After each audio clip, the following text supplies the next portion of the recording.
Of the many dark acolytes who served Count Dooku during the Clone Wars, none struck fear like Asajj Ventress.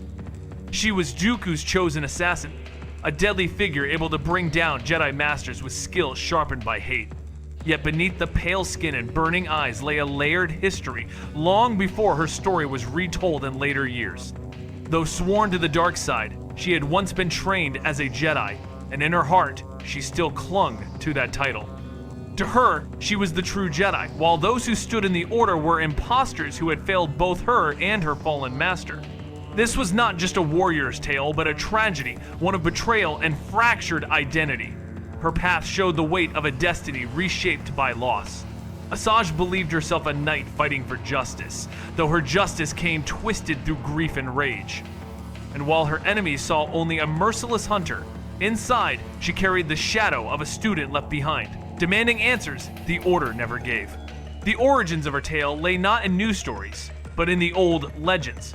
Her arc was told in the Republic comics, in Obsession, and in the novel Yoda, Dark Rendezvous. From these works came the image of Ventress that endured before retellings changed her fate. She was not born in the animated series, but in the multimedia project of 2002, where her first appearance came alongside Jedi like Mace Windu. Across those years, her story grew into a full arc, a rise and fall sealed in the final issues of Obsession. Later, the character was taken into the Clone Wars, reshaped, and her end rewritten. But the roots of her character, the true thread of her journey, lay within those early tales, where every duel and every scar held weight. Fans remembered her first as a creation of shadows and tragedy, not as an invention of later days. To know her is to see both versions, but to understand her is to return to the first stories where her pain and rage burned brightest. 3 months into the Clone Wars, on the moon of Omadone, her name was first spoken in fear. A strike team of Jedi clashed against new commanders of the Separatists. One was Dirge, the Gendai whose body defied death, already a nightmare to Republic forces. But it was the other who left the deepest scar, an unknown figure with a bald head and twin blades shining crimson. With merciless speed, she cut down a Jedi leader, tore through his Padawan, and met Obi-Wan Kenobi in battle. Their clash ended in a draw, her retreat forced only when Anakin Skywalker and Alpha 17 intervened. It was then the Order learned her name, Asajj Ventress. That encounter would not be the last. Each step forward in the war marked her as a relentless adversary. Her ferocity was matched only by her growing hatred, and with every strike of her blade, she carved herself deeper into the fear of the Jedi. Ventress rose quickly, her reputation carried by whispers of blood and shadow. She became a commander feared on every battlefield, leading forces to victories with ruthless precision. 18 Jedi fell by her hand, each duel sealing her place as one of Dooku's most trusted weapons. At Quetta, at Munilinst, on Yavin 4th, and beyond, her red blades clashed against Guardians of the Republic. Yet in those early encounters, the Jedi noticed something strange. She called them false Jedi, her voice filled with contempt. To her, they were imposters who had stolen the mantle of the Order, unworthy of its name. She, and not they, was the true Jedi Master. With every battle, she carried this conviction, even as she walked deeper into darkness. Though she wielded the fury of the dark side, her mind still clung to the identity Ky Narec had given her. The galaxy saw a Sith's assassin, but Ventress saw herself as a warrior of justice, betrayed by coward. As the war dragged on, her twisted sense of honor never fully broke. Even as she adopted the scorn of her fellow acolytes, spitting the word Jedi with venom, her self-image remained unchanged. She did not see herself as fallen, but as the last truth in a galaxy of lies. To her, the Force was not divided by light or dark, but wielded by those strong enough to face reality. The Jedi's code of restraint, their refusal to act as she had acted on Rattatak, sickened her. In her mind, they were weak, shackled by false morality. Her own justice, however cruel, was forged from survival, loss, and a relentless will to strike down those who had abandoned her. Thus, even as she grew into Dooku's loyal assassin, she remained something different, neither fully Sith nor Jedi, but a figure in between. A woman scarred by tragedy, fueled by rage, and bound forever to the ghost of the master she had loved and lost. Even after she cast aside the title of Jedi, Asajj Ventress still thought of herself as a warrior, one whose command of the Force gave her the right to punish the guilty and shape justice by her own hand. To the Jedi, her perspective was warped, yet its origin remained a mystery. That changed when Obi-Wan Kenobi was captured and taken to her citadel on the desolate world of Rattatak. After escaping her dungeons, Kenobi encountered a prisoner, Osika Kirske, a former warlord who revealed the truth. He told of a planet locked in endless war, where Ventress's parents rose among the rivals before being slain by his hand. Only Asajj survived. Soon after, a stranger fell from the sky, a Jedi named Ky Narec, who became her protector. Together, the girl and the Jedi united armies and brought hope. But their legend ended in betrayal as warlords conspired to kill them. Narec fell, and Ventress, consumed by grief, took command of his teachings in her own way. Kirske's tale painted Rattatak as a world drenched in conflict. For generations, its clans fought for dominance, untouched by the galaxy beyond. He spoke of how Asajj, an orphan child, should have perished in its chaos. Instead, she was saved by Ky Narec, whose arrival brought fleeting peace. He trained her, and stories spread of the girl with strange powers. One who could move objects with her mind and bend wills with thought. Yet the warlords could not abide their rise. In secret alliance, they struck. Narec was slain, and the fragile dream of peace was shattered. Ventress rose in fury. Alone, she gathered soldiers and off-world knowledge, transforming grief into strength. She marched against her enemies, crushing all who opposed her. Those who once dismissed her became subjects or corpses. Her vengeance spared none, and her legend grew more fearsome with every strike. By the time her campaign ended, Ventress was no longer a student. She was conqueror and queen, her scars written across the ashes of Rattatak. Rattatak itself was a barren, unforgiving world, poor in resources and cursed with endless strife. Its people fought over scraps, tribes locked in wars without end, with no hope of aid from the galaxy. It was a place unfit for a child, yet it shaped Asajj Ventress. In that crucible of violence, she learned survival long before she learned the Force. Under Narec's guidance, her heart held noble dreams to end the fighting, to bring peace where there was none. But when he fell, those dreams twisted into hatred. The dark side, feeding on her grief, gave her the strength to fulfill her vow. The warlords who had slain her master would pay. One by one, she hunted them down, her pale scalp marked with tattoos, each line carved for another fallen foe. Her vengeance turned her into a weapon of fear. None could resist her advance. By the end, the warlords were gone, all but Kirske, whom she kept alive, a prisoner whose existence fueled her fury. With her enemies crushed, Asajj Ventress stood as ruler of a blood-soaked world. In her own way, she had fulfilled her master's vision. The endless wars of Rattatak were over. Yet peace came by her iron hand, twisted by the dark side into tyranny. Her rule was ruthless, her justice merciless, yet her people revered her. They built her a citadel, towering in stone and steel, seeing her not as a tyrant but a savior. To them, she was the heroic Jedi Knight she still believed herself to be. Within her fortress, she raised a statue of Ky Narec, her fallen master, and held his lightsaber as a sacred relic. Even in darkness, she clung to his memory, carrying fragments of the ideals he had given her. The galaxy might call her acolyte of the Sith, but on Rattatak she was queen and liberator. In her mind, the blood she spilled was not corruption, but the price of peace. What set Ventress apart was not her fault, but how much of herself she managed to hold on to despite it. Many who turned to the dark side forgot the causes that once drove them, consumed only by power. Ventress was different. Even as the dark side twisted her into something cruel, it never erased her love for Ky Narec or her desire to live up to him. This tether gave her strength to keep part of her identity intact.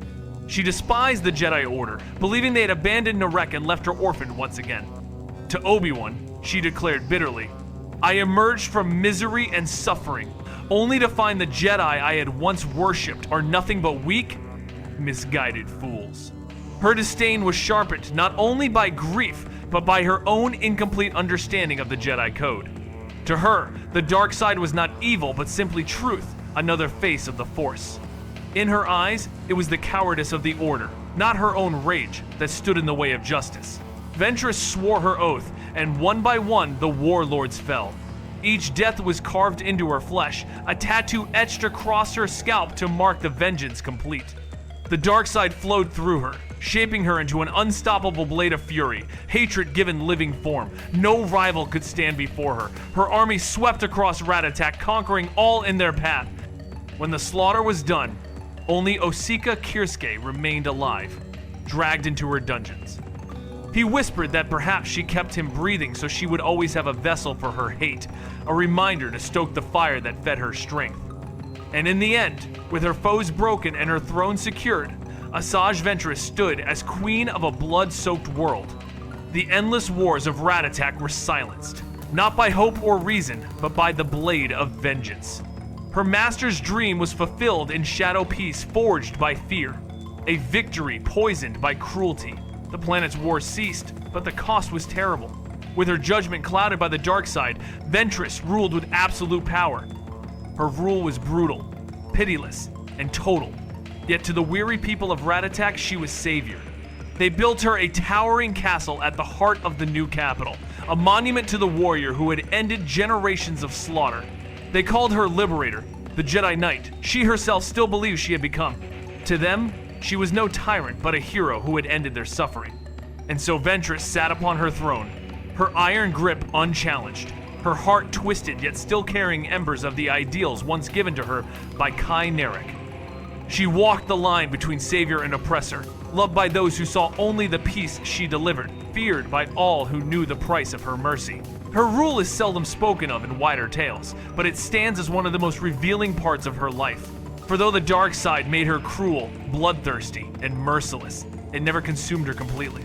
Her goals remained, warped but intact. She had brought peace to Rattatak, something no warlord before her had ever achieved. To the people, she was beloved, the strongest ruler their world had known. And even as she bathed in power, Ventress clung to the memory of her fallen master. Within her fortress stood a statue of Ky Narec, and in her possession his green lightsaber, held as a relic of faith. Her mind was torn between darkness and fragments of light, her ambition poisoned, yet her heart unable to let go of the one man who had given her purpose. This contradiction defined her both monster and savior, tyrant and protector, neither wholly lost nor wholly redeemed. Many who fell to the dark side began with noble aims, only to lose them quickly in the hunger for power.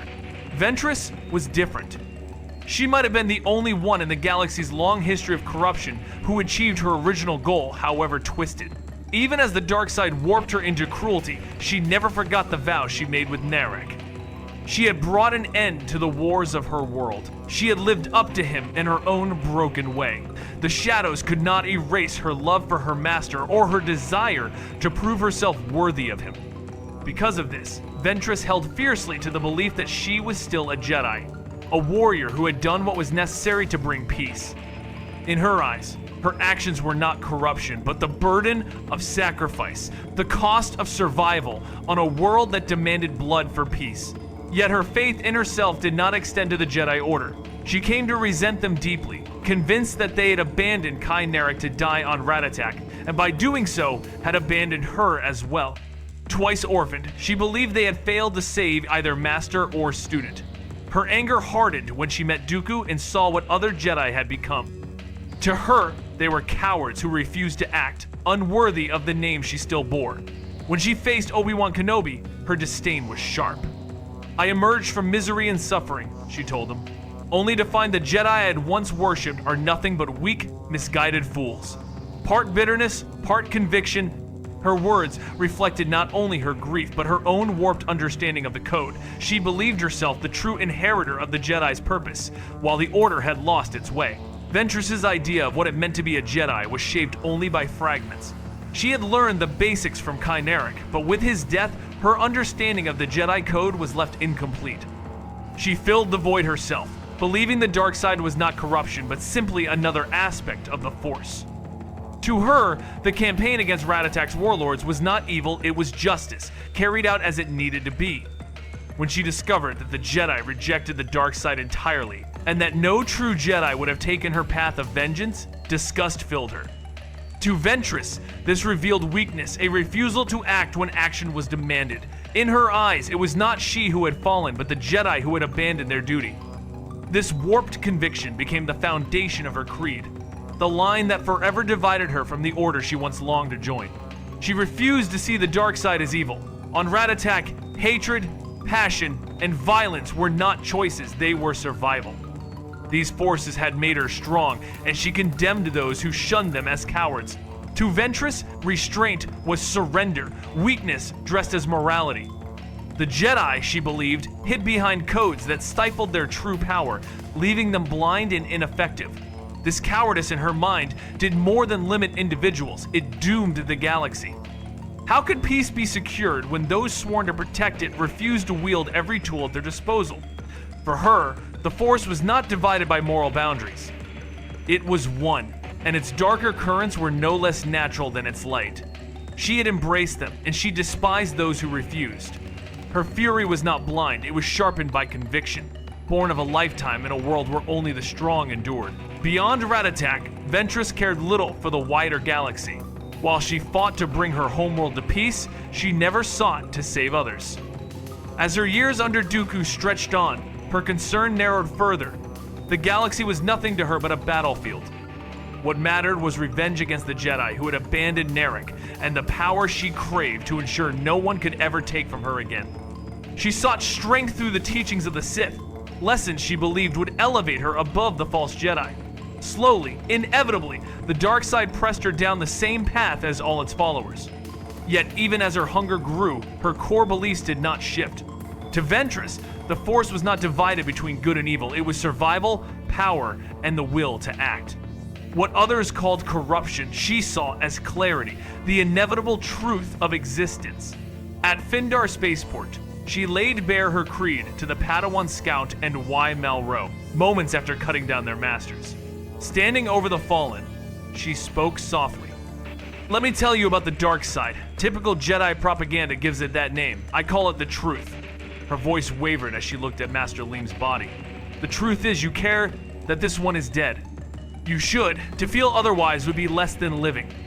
The truth is, rules that bind 8 centuries of an old hypocrite mean nothing to those of us who live and suffer and die in this world. Her tone shook, almost breaking. Our time is short, precious, sweet.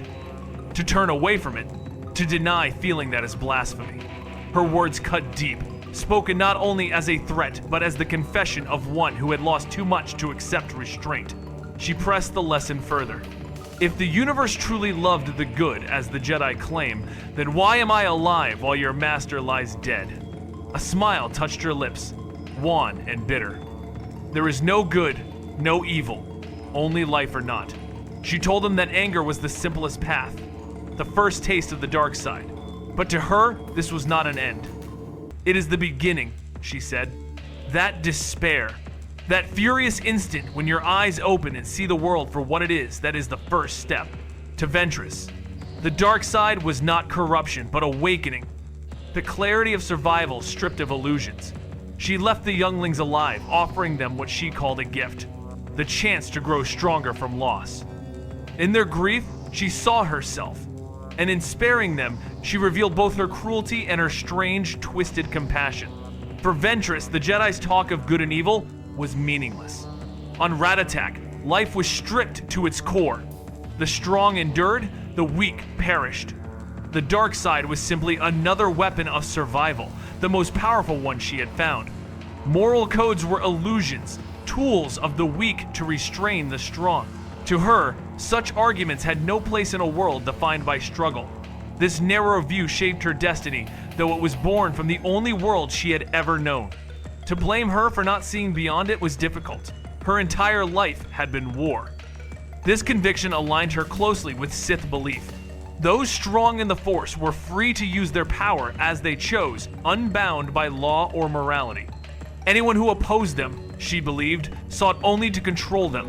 In this way, her path bent toward the Sith, not out of doctrine, but from survival's harsh creed, a creed she carried in her bones. Such beliefs led to terrible acts, and Ventress was no exception. The philosophy of strength above all was carved into her actions, and like many before her, it birthed destruction. The murders she committed, the lives taken in cold calculation, reflected the Sith's inevitable cruelty. Yet within this darkness lay contradiction. After cutting down 2 Jedi Masters before their Padawan's eyes, she did not finish the children. Scout and Y stood defenseless, yet she spared them.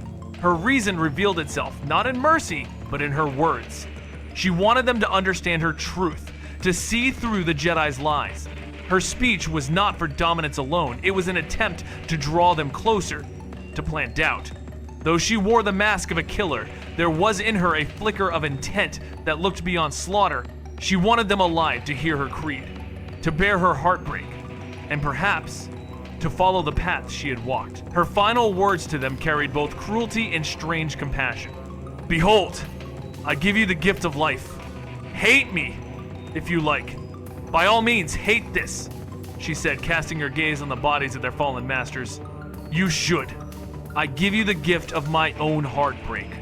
If you learn from it, if you can face the emptiness of the universe, then you have some chance of growing up."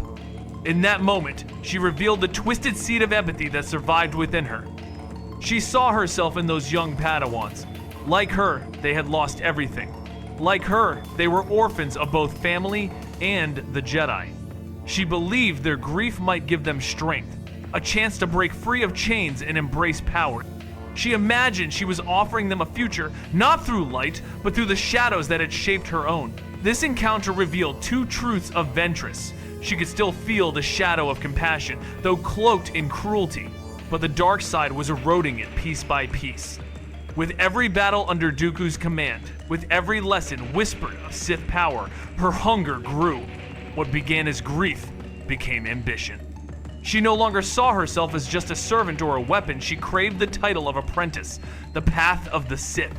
The fragments of her Jedi identity grew fainter as she sought new power. Her loyalty to Dooku, once rooted in respect and need, shifted into something deeper. The hope that he would raise her higher, grant her the mantle of apprentice rather than mere tool. Ambition pressed her forward, and she no longer disguised it. She asked openly for the title, daring to demand what so many others only whispered. In Dark Rendezvous, her ambition burned clear. After a failed mission, Dooku lashed out at her, his voice sharp with fury, and she knew he was close to ending her. Yet she was cunning, relentless, skilled in more than combat. She twisted the moment, turning her near execution into an opportunity.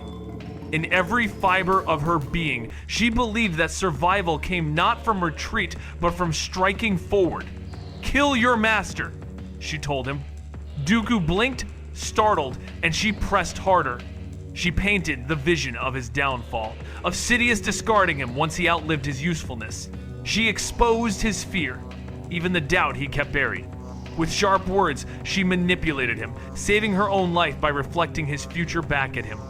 In that exchange, she revealed not only her cunning, but the depth of her ambition, daring to push her master toward treachery, even as she clung to his shadow. In every battle, one must seize the initiative, Ventress declared. The key is always to attack. Her eyes narrowed as she faced Dooku. "Kill your master now, with my help, now, while you can." Dooku blinked, taken aback. "What?" She pressed on, sensing the faintest flinch. Every apprentice turns against their master. "I know it. You know it. Even he knows it. This is your moment. You command armies, control worlds, wealth beyond measure. Will you return to Coruscant in triumph? No.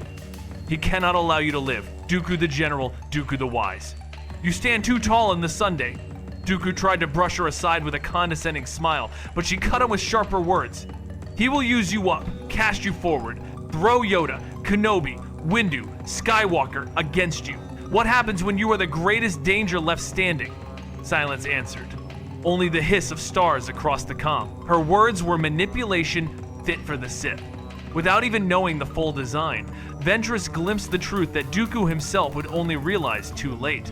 She saw through Sidious's game, and by forcing Dooku to face it, she saved herself. Whatever fragments of humanity she carried, she was already descending further into shadow. Yet it was not ideology that drew her onward. She did not seek the Sith path for belief, but because Dooku was a Sith, her loyalty to him bound her fate.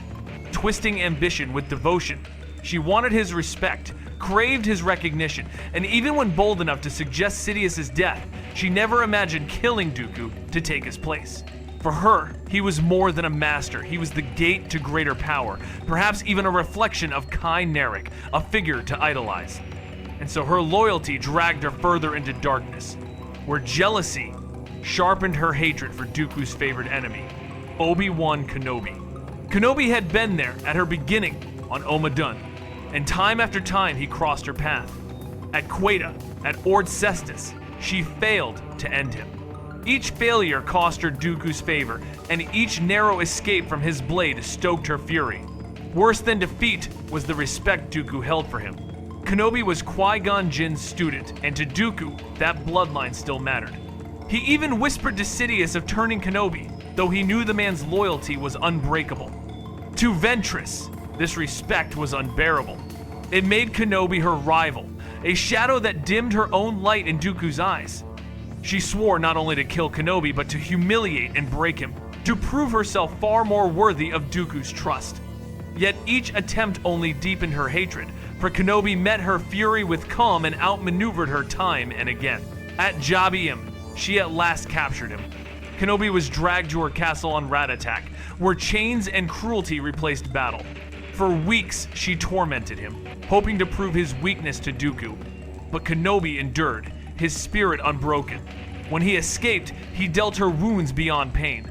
He stole not only her ship, but also Ky Narec's lightsaber, a relic she held sacred. To Ventress, it was a theft of her very soul.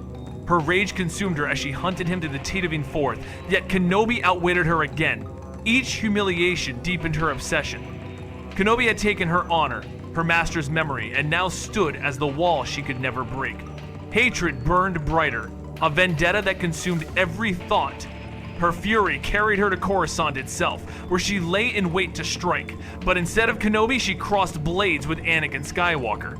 Their duel was fierce, her sabers carving across his face and leaving him scarred, yet her triumph collapsed when she threatened Padme Amidala. That mistake unleashed Anakin's fury. He bound her in severed cables and hurled her into the city's depths. The Republic believed her dead, and the Clone Wars moved forward without her shadow. Yet Kenobi did not accept her end. He remembered her story, her scars, and he believed she still lived. His pity grew into obsession, the belief that she was not beyond saving. For him, Ventress was more than an enemy. She was a broken soul caught in the storm, and he could not let her fall without reaching out once more. Dooku's respect for Obi-Wan was a wound that festered in Ventress's heart. To her, Kenobi became the rival she could never defeat, the shadow that stole her master's favor. At Jabiim, she finally captured him, chaining him in her castle on Rattatak. Weeks of torment followed, each lash meant to prove his weakness. Yet Kenobi endured, unbroken. When he escaped, the insult cut deeper than any blade. He stole her ship, and worse, he took Ky Narec's lightsaber, a relic she cherished above all else. Consumed by fury, she hunted him across the stars, yet even aboard the Tatooine Forth, he outwitted her again. Her vendetta burned brighter, her hatred absolute. Kenobi was not only her enemy, he was the thief of her honor, the face she could never erase from Dooku's memory. Driven by rage, she pursued Kenobi all the way to Coruscant. There, in the shadows of the Republic's heart, she prepared to strike. Instead, her sabers clashed with Anakin Skywalker. Their duel was fierce, blades crackling as her strike carved a scar across his eye. But her triumph turned to disaster when she threatened Padme Amidala. That single act unleashed Skywalker's fury. With raw power, he bound her in severed cables and hurled her into the depths of the city. To the galaxy, she was dead. Yet Kenobi refused to believe it. He had seen her pain, her broken history, and his pity became obsession. He was convinced she still lived, and that somewhere in the shadows, there remained a chance to save her from herself. In late 20 BBY, Kenobi's search bore fruit. On Ba's pity, he found her, broken and rebuilt, with cybernetics under Dooku's hand. As the Republic stormed the world, Kenobi slipped into the Separatist stronghold. His presence stirred Ventress from her coma. Awakened, she rose filled with hate, her sabers seeking his blood once more. Kenobi, however, would not yield. "You are not beyond saving," he insisted, even as her strikes rained down. For every attempt she made to kill him, his words clung to her, piercing deeper than his blade. But the battle outside turned. Dooku prepared his retreat with Grievous and left her behind. Ventress broke from her duel, desperate to follow, but betrayal awaited. At Dooku's command, a Magna Guard shot struck her down, shattering the faith she had carried for 3 long years. The Count's betrayal crushed her. For years she had given him everything: loyalty, ambition, blood spilled in his name. It was his favor she sought, his respect she craved, and his shadow she followed into darkness. Yet now, cast aside, she was orphaned again. Her hatred turned first toward Kenobi, whom she blamed for driving Dooku away. She launched herself at him one last time, only to be cut down by Anakin Skywalker. As she lay dying, her world broken, a final truth settled upon her. Dooku had never cared for her, not as Ky Narec had, not even as Kenobi now did. In her last moments, she saw clearly that the Jedi who stood before her, her sworn enemy, had shown her more compassion than the master she had worshipped. Her final words carried no curse but a warning. "Watch the center of the galaxy," she whispered. "It is the key to victory. Defend Coruscant from Dooku." Kenobi was stunned. He expected venom, but instead, she gave him prophecy and a fragile peace. "Perhaps I just hate Dooku more than I hate you," she added softly. "Or maybe you were right about me all along." Kenobi honored her in death, ensuring her body was sent to Coruscant for a proper burial. Yet, death did not hold her. Aboard the Bright Flight, she rose again. She spared the crew, demanding only one thing: escape. "Far away," she told them. "From the Jedi, from this war, from Dooku, as far away as you can." And so she vanished. Neither Jedi nor Sith, scarred yet unbroken, a shadow fading into the unknown. As she lay broken, Ventress realized Kenobi had seen something in her that she could no longer deny. It was not enough to pull her from the dark side, yet it revealed that some part of her remained uncorrupted. She did not repent, nor did she seek redemption, but in her final breath she chose to bury the enmity between them.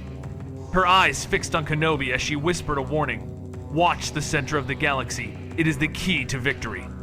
Defend Coruscant from Dooku." Kenobi, taken aback, replied that he had expected her last words to be a curse. She gave him a faint, weary smile. "Perhaps I have, or perhaps I just hate Dooku more than I hate you. Or maybe you were right about me all along." Kenobi honored her final request. As a last kindness, he ordered her body sent to Coruscant for a proper burial. She spent her whole life at war, he told the others. She shouldn't be buried on a battlefield. To him, it was a gesture of respect, a recognition that beneath all the bloodshed had been a woman driven by loss and pain. To the galaxy, Ventress was dead. Her story closed. Yet this was not her end. 2 days later, aboard the medical frigate Bright Flight, her eyes opened once more.